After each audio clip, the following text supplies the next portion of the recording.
8-9 ਸਾਲ ਦੇ ਬੱਚਿਆਂ ਨੇ ਤੇ ਬੱਚੀਆਂ ਨੇ ਆਪਣੇ ਪਿਛਲੇ ਜਨਮ ਦੀ ਸਿਮਰਤੀ ਦੱਸੇ ਤੇ ਬਹੁਤ ਵੱਡੀ ਕਿਤਾਬ ਲਿਖੀ ਹੈ। ਬੜੀ ਮਹਿੰਗੀ ਕਿਤਾਬ, ਉਹਦੀ ਕੀਮਤ ਮੈਂ 2200 ਲਿਖੀ ਦੇਖੀ, 2200 ਰੁਪਏ। ਵਿਦਿਆਰਥੀ ਚੁੱਕਣ ਲੱਗਿਆ ਤੇ ਹਿੱਲਣ ਲੱਗ ਪਏ। ਜ਼ਿੰਦਗੀ ਉਹਨਾਂ ਦੀ ਬਦਲ ਗਈ, ਬਿਲਕੁਲ ਫਕੀਰ ਬਣ ਗਏ। ਮੈਨੂੰ ਕਹਿਣ ਲੱਗੇ ਮਸਕੀਨ ਜੀ ਬੜਾ ਕੁਝ ਦੇਖ ਲਿਆ ਮੈਂ। ਇਸ ਦੇ ਉੱਤੇ ਕੁਝ ਫਿਰ ਸਾਇੰਟਿਸਟ ਅੱਗੇ ਆਏ ਨੇ। ਸਿਮਰਤੀ ਪਿਛਲੇ ਜਨਮ ਤੱਕ ਵੀ ਚਲੀ ਗਈ। ਭਾਰਤ ਵਿੱਚ ਬਹੁਤ ਸਾਰੀਆਂ ਘਟਨਾਵਾਂ ਘਟਣੀਆਂ ਨੇ ਔਰ ਹੋਰ ਮੁਲਕਾਂ ਵਿੱਚ ਵੀ। 8-9 ਸਾਲ ਦੇ ਬੱਚਿਆਂ ਨੇ ਤੇ ਬੱਚੀਆਂ ਨੇ ਆਪਣੇ ਪਿਛਲੇ ਜਨਮ ਦੀ ਸਿਮਰਤੀ ਦੱਸੀ ਹੈ। ਔਰ ਹੈਰਾਨਗੀ ਹੈ, ਡਾਕਟਰ ਸਤਵੰਤ ਕੌਰ ਬੈਂਗਲੌਰ ਵਿੱਚ ਉਹਨਾਂ ਨੇ ਇਸ ਦੇ ਉੱਤੇ ਬਹੁਤ ਵੱਡੀ ਕਿਤਾਬ ਲਿਖੀ ਹੈ। ਬੜੀ ਮਹਿੰਗੀ ਕਿਤਾਬ, ਉਹਦੀ ਕੀਮਤ ਮੈਂ 2200 ਲਿਖੀ ਦੇਖੀ, 2200 ਰੁਪਏ। ਮੈਨੂੰ ਉਹਨਾਂ ਨੇ ਭੇਟ ਕੀਤੀ ਗੁਰਦੁਆਰੇ 'ਚ। ਇੱਕ ਸੰਸਥਾ ਬਣੀ ਹੋਈ ਹੈ, ਜਿਹੜੇ ਬੰਦੇ ਮਰ ਜਾਂਦੇ ਨੇ ਪਰ 5-7 ਘੰਟਿਆਂ ਬਾਅਦ ਫਿਰ ਖੜੇ ਹੋ ਜਾਂਦੇ, ਕੁਝ ਦੱਸਣ ਲੱਗ ਪੈਂਦੇ ਨੇ ਪਿਛੋਕੜ ਜੋ ਉਹਨਾਂ ਨਾਲ ਹੋਇਆ। ਡਾਕਟਰਾਂ ਨੇ ਸਰਟੀਫਿਕੇਟ ਦੇ ਦਿੱਤਾ, ਮਰ ਗਏ, ਲੇਕਿਨ ਫਿਰ ਜੀ ਉੱਠੇ। ਇਸ ਤਰ੍ਹਾਂ ਦੀ ਘਟਨਾ ਇੱਕ ਹਲਦਵਾਨੀ 'ਚ ਵੀ ਮੈਂ ਦੇਖੀ ਸੀ। ਬਾਬਾ ਬਿਸ਼ਨ ਸਿੰਘ ਡਰਾਈਵਰ ਸਨ, ਕੰਮਕਾਰ ਛੱਡ ਬੈਠੇ ਸਨ, ਗੁਜ਼ਰ ਗਏ। ਲੇਕਿਨ ਸ਼ਾਮ ਨੂੰ ਜਿਉਂ ਅਰਥੀ ਕੱਢਣ ਲੱਗੇ ਤੇ ਹਿੱਲ ਪਏ। ਇਹ ਤੁਹਾਨੂੰ ਉੱਥੋਂ ਦੀ ਘਟਨਾ ਮੈਂ ਦੱਸਦਾ। ਇਸ ਤਰ੍ਹਾਂ ਦੀ ਬਥੇਰੀਆਂ ਘਟਨਾ ਘਟੀਆਂ ਨੇ। ਜਦ ਹਿਲੇ ਤੇ ਨਾਲ ਦੇ ਸਾਰੇ ਦੰਗ ਰਹਿ ਗਏ। ਇਹ ਅਰਥੀ ਚੁੱਕਣ ਲੱਗਿਆ ਤੇ ਹਿੱਲਣ ਲੱਗ ਪਏ, ਦਮ ਵੀ ਚੱਲਣ ਲੱਗ ਪਿਆ। ਖੋਲਿਆ ਕਫਨ, ਜ਼ਿੰਦਾ, ਅੱਖਾਂ ਖੁੱਲ ਗਈਆਂ, ਬੈਠ ਗਏ। ਜ਼ਿੰਦਗੀ ਉਹਨਾਂ ਦੀ ਬਦਲ ਗਈ, ਬਿਲਕੁਲ ਫਕੀਰ ਬਣ ਗਏ। 24 ਘੰਟਿਆਂ 'ਚ 8-8, 9-9 ਘੰਟੇ ਗੁਰਦੁਆਰੇ ਹੀ ਬੈਠੇ ਰਹਿੰਦੇ ਸੀ। ਮੈਨੂੰ ਕਹਿਣ ਲੱਗੇ ਮਸਕੀਨ ਜੀ ਬੜਾ ਕੁਝ ਦੇਖ ਲਿਆ ਮੈਂ, ਥੋੜੇ ਜਿਹਾ 5-7 ਘੰਟਿਆਂ 'ਚ।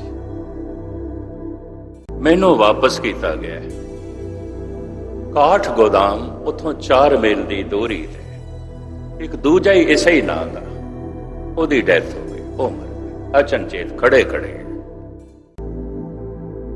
ਮੈਂ ਕਿਹਾ ਪ੍ਰਕਿਰਤੀ 'ਚ ਇਸ ਤਰ੍ਹਾਂ ਵੀ ਹੋ ਜਾਂਦਾ ਹੈ, ਐਸਾ ਵੀ ਹੋ ਜਾਂਦਾ ਹੈ। ਐਸੇ ਮਨੁੱਖਾਂ ਨੇ ਜੋ ਕੁਝ ਦੱਸਿਆ ਹੈ, ਉਸ ਕਿਤਾਬ ਦੇ ਸਭ ਕੁਝ ਇਹ ਲਿਖਿਆ। ਉਹਨਾਂ ਨੇ ਸੰਗ੍ਰਹਿ ਕੀਤਾ ਹੈ। ਇਸ ਸੰਸਥਾ ਨੂੰ ਏਡ ਅਮਰੀਕਾ ਤੋਂ ਮਿਲਦੀ। ਉੱਥੋਂ ਦੇ ਸਾਇੰਟਿਸਟ ਜਾਣਨਾ ਚਾਹੁੰਦੇ ਨੇ ਇਹਦੇ 'ਚ ਕਿਤਨੀ ਕੁ ਸੱਚਾਈ ਹੈ ਔਰ ਇਹ ਕੀ ਹੈ, ਇਹ ਵਾਸਤਵਿਕ ਕੀ ਹੈ। ਗਾਲਬਨ 15-16 ਸਾਲ ਬਹੁਤ ਵੱਡੀ ਘਟਨਾ ਘਟੀ ਕਾਨਪੁਰ ਦੇ ਵਿੱਚ। ਔਰ ਇਹ ਚੂੰਕਿ ਪੇਪਰਾਂ 'ਚ ਆ ਗਈ ਲਗਾਤਾਰ, ਕਿਸੇ ਡਾਕਟਰ ਨੇ ਲਖਨਊ ਦੇ ਵਿੱਚ ਆਪਣੀ ਪਤਨੀ ਨੂੰ ਜ਼ਹਿਰ ਦਾ ਟੀਕਾ ਦੇ ਕੇ ਮਾਰ ਦਿੱਤਾ। ਇੱਕ ਘਟਨਾ, ਬਕਸੇ 'ਚ ਬੰਦ ਕਰਕੇ ਗੰਗਾ ਸੁੱਟਣ ਦੀ ਕੋਸ਼ਿਸ਼ ਕੀਤੀ ਟ੍ਰੇਨ ਦੇ ਰਾਹੀਂ। ਬਕਸਾ ਜਿਹੜਾ ਸੀ ਉਹ ਕਿਧਰੇ ਕਿਨਾਰੇ ਤੇ ਪਿਆ ਰਹਿ ਗਿਆ, ਨਹੀਂ ਜਮਨਾ ਦੇ 'ਚ ਗਹਿਰੇ ਪਾਣੀ 'ਚ ਗੰਗਾ ਦੇ ਵਿੱਚ। ਟ੍ਰੇਨ ਉੱਪਰੋਂ ਲੰਘੀ, ਪਰ ਚੰਗਾ ਰੋਲਾ ਰੱਪਾ ਪਿਆ। ਮੁਜਰਿਮ ਨਿਰਦੋਸ਼, ਕੋਈ ਸਬੂਤ ਨਹੀਂ। ਕੋਈ 11 ਸਾਲਾਂ ਬਾਅਦ ਇੱਕ 8 ਸਾਲ ਦੀ ਬੱਚੀ ਕਹਿਣ ਲੱਗੀ, ਨਾਲ ਕਾਨਪੁਰ ਦੇ ਇੱਕ ਪਿੰਡ 'ਚ ਉਸਦਾ ਜਨਮ ਹੋਇਆ, ਜੋ ਅਖਬਾਰਾਂ 'ਚ ਬੜਾ ਰੌਲਾ ਪਿਆ। ਮੈਂ ਡਾਕਟਰ ਦੀ ਪਤਨੀ ਹਾਂ, ਮੈਨੂੰ ਜ਼ਹਿਰ ਦਾ ਟੀਕਾ ਦੇ ਕੇ ਮਾਰਿਆ। ਉੱਥੇ ਮੇਰੀਆਂ ਇੰਨੀਆਂ ਸਾੜੀਆਂ ਪਈਆਂ ਨੇ, ਇਤਨਾ ਗਹਿਣਾ ਪਿਆ। ਇਹ ਜਿਹੜੇ ਵੱਡੇ ਵੱਡੇ ਅਖਬਾਰ ਫਰੰਟ ਪੇਜ ਦੇ ਉੱਤੇ ਖਬਰ, ਉਸ ਪਿੰਡ ਦੇ 'ਚ ਬੜਾ ਰਸ਼। ਜਿਹੜੀਆਂ ਉਸਨੇ ਸਾਰੀਆਂ ਕਹਾਣੀਆਂ ਤੇ ਸਾਰੀਆਂ ਚੀਜ਼ਾਂ ਦੱਸੀਆਂ, ਬਿਲਕੁਲ ਸਹੀ, ਬਿਲਕੁਲ ਸਹੀ। ਇਸ ਦੇ ਉੱਤੇ ਕੁਝ ਫਿਰ ਸਾਇੰਟਿਸਟ ਅੱਗੇ ਆਏ ਨੇ। सिमरती पिछले जन्म तक भी चली गई, याद पिछले जन्म तक भी चली गई। पर कम से कम वो 6 महीने दसदी रही, उस तो बाद बोल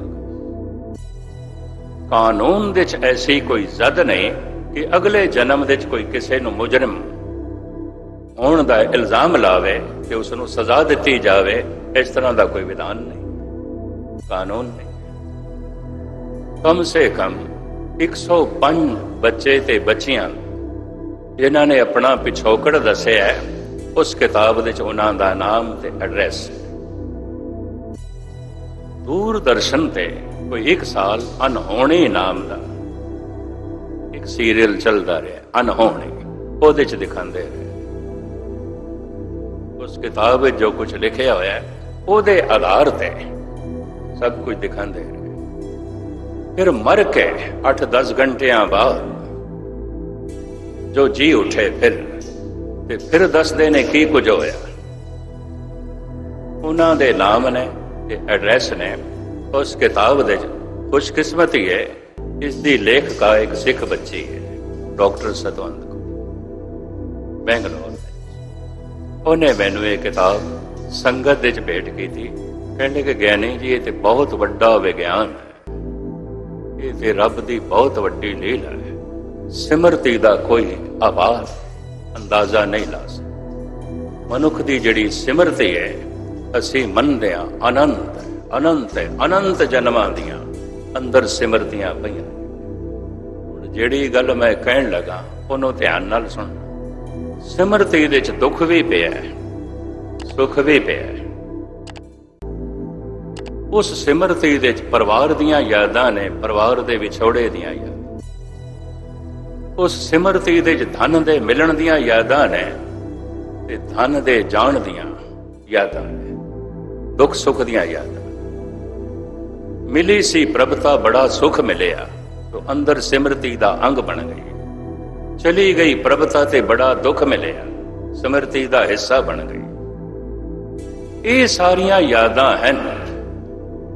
उन्होंने मैनू दसिया इस सिमरती दे परमात्मा की कोई याद नहीं। ये जो सिमरतियां लभियां ने, सिमरती दे गहरे तो गहरे तल दे च भी चले जाइए, दुखां दी याद है, सुखां दी याद है, परमात्मा दी याद